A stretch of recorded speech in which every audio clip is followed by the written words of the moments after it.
Hi, we're Nessie Games, a small indie dev who make cute and fun games. Currently, we're working on Checkout, a pixel cashier simulator game that makes a soul-crushing retail job into something charming and fun. Here's everything we'll be covering in this video. First, let's do an introduction. We are a husband and wife team originally from Seattle. We moved to Japan 2.5 years ago. We live here, in a small town in the Niigata prefecture called Myoko. It's famous for its ski resorts, so during winter, we get a lot of snow. Like, a lot.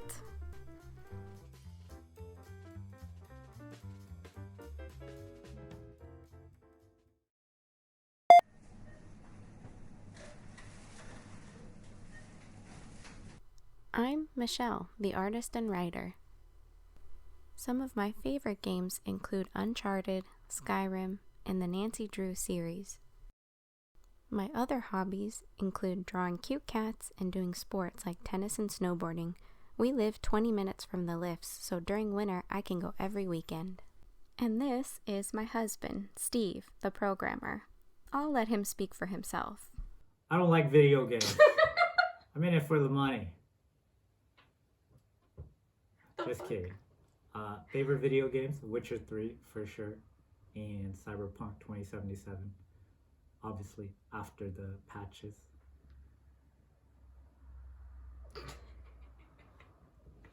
Should I keep going? Yeah. Tetris is classic. Super Mario Brothers 2.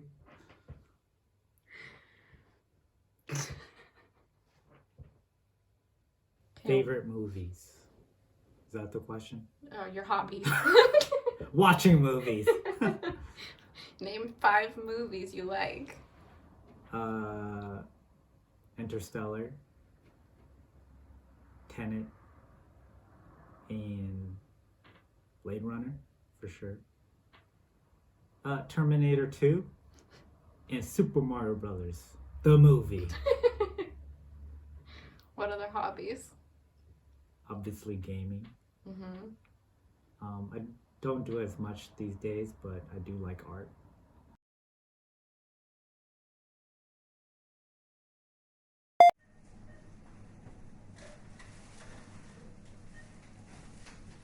Here at Nessie Games, we use the most modern technology with the latest and greatest features.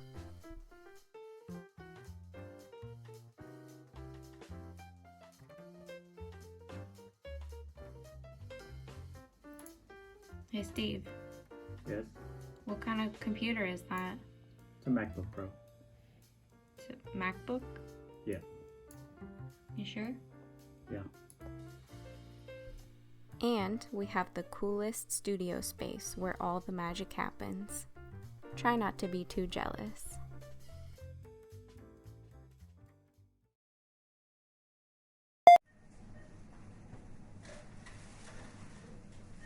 In our first month of development, here's everything we got done. On the art side, my main goal was to complete all the items in the shift screen so Steve could see some of his programming come to life. We had discussed in January what we wanted the screen to look like and how the game flow would go, so I used some of our sketches to create the screen in pixels. Each item went through a few revisions as we went along. I also included ideas for the UI, such as how to get a new bag, where the points should be placed, and how the register feedback would look like. One item we really struggled with was the produce book. We weren't sure how to implement it. One idea was to have a button to press, and it opened up a full screen book to flip through.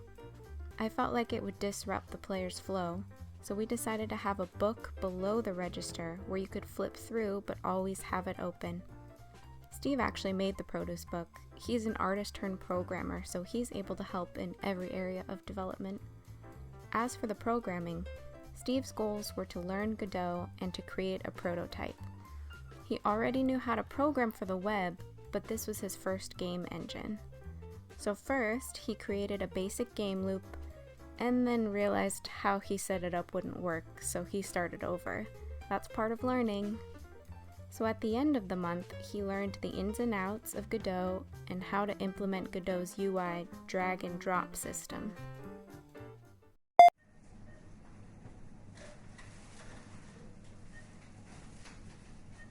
In the second month of development, most of my time was spent creating products. I made a list of every department in a typical grocery store and went about filling in every item I could think of. It took a long time. You know what else will take a long time? Actually making all the products. I also had to look up the numbers of produce, which the player will have to manually type in instead of scan. I'm not even done with a quarter of them, so that's something I have to push through next month.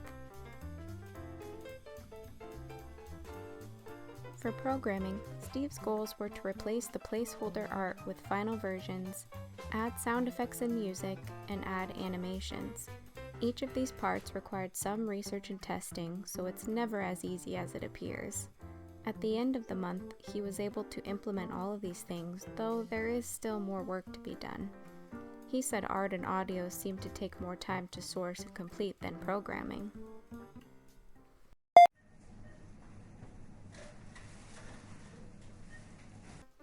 So what does the future hold for our devlogs?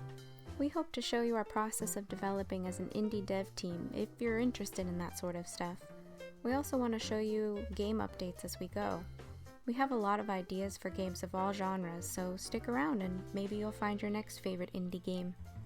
If you have anything specific you'd like us to talk about or show, let us know in the comments.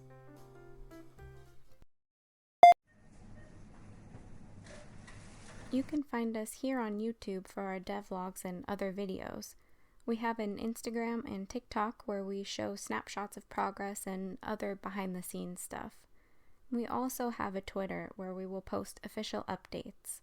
So whatever platform you use, feel free to follow us if you're interested in seeing more.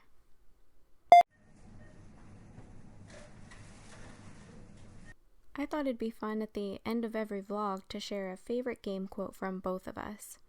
I chose "Greatness from Small Beginnings" from the Uncharted series, because where we are right now, sitting at this dining room table in our tiny apartment, this is about as small as it gets. But hopefully, if we work hard and never give up hope, we can make some great games. And Steve's quote: War never changes.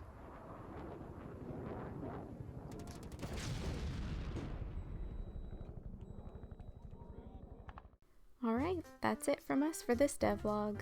We'll see you next month for another one. Oh, and subscribe if you want to see more.